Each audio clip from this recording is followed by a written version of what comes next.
Daniel, I want to ask you about the Herald Sun's front page today, talking about household bills blowing out, households paying around $4,000 for gas and electricity, an enormous sum.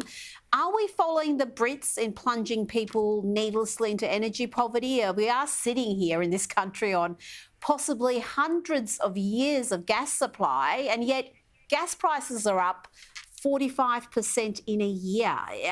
Can you blame that purely on Ukraine? Well, it's due to self-inflicted policy, Rita, for many years on both sides of politics at the state and federal level. I mean, you've got policies like net zero emissions by 2050, which is pushing coal and gas off the market. You've got gas caps being put on, and you've got reams of red tape and regulation on our resources sector. Basic economics will tell you if you limit the supply of something, the price will go up. And that is exactly what is happening. The key issue here that you've highlighted is it's not the inner city elites that are incurring the costs. It's not going to be those living in Toorak or the North Shore of Sydney that will pay the price. It's working families and small businesses in the outer suburbs and the regions of this country that are paying the price through higher electricity bills and lost jobs in critical sectors. Things will only get worse until our political leaders unlock the resources. Like you rightly say, we have hundreds of years of baseload power. We just need to get on with the job. Now, let's go to the US. The Super Bowl was on today. It was spectacular. But there was a moment of division right at the start. Apparently, America now has two national anthems, one for the black population and one for everybody else. Here's the black national anthem. This is a taste of it. Lift every voice I see till earth and heaven. Now, the real anthem, the one the whole population shares, including the black population, was incredible. One of the best renditions I've ever heard. But Tina, I wonder, are we going to see calls for a separate national anthem for the Indigenous community in Australia? I can just see the activists watching that and getting all sorts of ideas.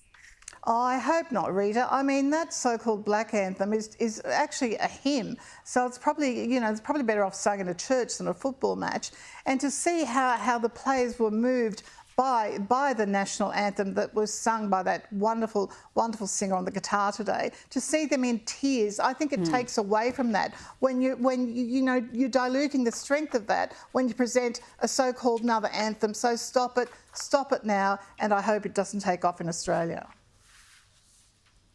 Yes, Chris Stapleton was the singer who sang the national, and he was so good, Daniel. It really was beautiful to see the patriotism return for a while there. We had the coach of one of the teams crying. We had other players move to tears. It's something that we don't really see in our sporting events. You rarely see the players actually sing the Australian anthem when major games are played. So that's right, and we're much poorer for it. And we've looked into this issue of politics in sport, and the overwhelming majority of Australians, and this is the case around the Western world, they just want to get politics out of sport because, as you say, it brings us together. It should unify us rather than injecting this divisive identity politics into every facet of our life. Absolutely, Tina. Sorry, you were saying that we used to sing it.